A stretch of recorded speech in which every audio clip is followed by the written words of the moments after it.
Now, the second part of the clause is subordinate clause. The second kind of the clause is subordinate clause.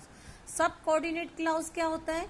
Subordinate clause is it depends on any other clause to give its complete sense of meaning. It depends on any other clause to give its complete sense और meaning. मतलब किसी भी चीज के लिए उसे दूसरे clause के ऊपर डिपेंड होना पड़ता है. That is known as subordinate clause. किसी भी सेंटेंस को, किसी भी वाक्य को अपना पूरा मीनिंग देने के लिए उसे दूसरे के ऊपर डिपेंड होना पड़ता है. That is known as subordinate clause. For example, when you come here I was reading a novel. For example, what is the example we are giving here? When you come here, जब तुम यहाँ आए, I was reading a novel. मैं उस समय क्या कर रहा था? नॉवल पढ़ रहा था.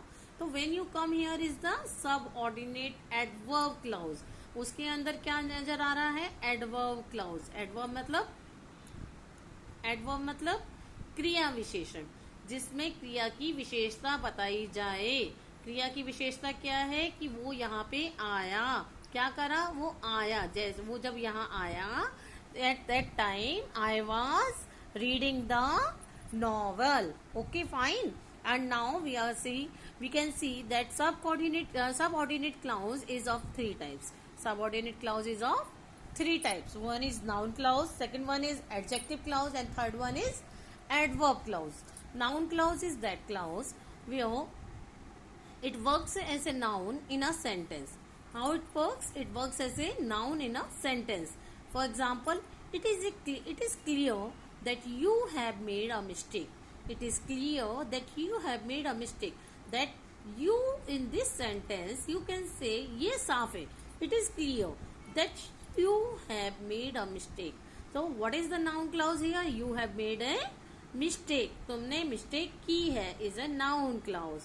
मतलब नाउन संज्ञा बता रहा है, संज्ञा बता रहा है. ये उपवाक्य क्या है? संज्ञा बता रहा है that you have made a mistake. Now second one is adjective clause. What do you know? What I think we all knows about that. What is adjective? Adjective is विशेषता. किसी भी चीज की विशेषता बताई जाए उसको हम क्या कहते हैं? Adjective. Exactly right. You all are saying right thing. But adjective clause is that it work as adjective in a sentence. Adjective की तरह ही काम करता है वो sentence के अंदर. For example, I have a ring which is made of gold. I have a ring which is made of gold. So here we can see clearly the sentence is giving its complete meaning. See, I have a ring. मेरे पास अंगूठी है which is made of gold. उसकी विशेषता बता दी which is made of gold. That's why this sentence is of adjective clause. Exactly किसी भी चीज की विशेषता बताए जाने वाले शब्द को क्या कहते हैं? विशेषण कहते हैं. और जो उपवाक्य किसी भी चीज की विशेषता बता रहा है, जिस उपवाक्य में किसी भी चीज की विशेषता बताई जा रही है उसको क्या कहते हैं? Adjective clause. Third one, the third part of the subordinate clause is adverb clause. Exactly, adverb clause.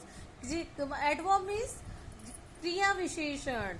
जिस चीज में किसी भी क्रिया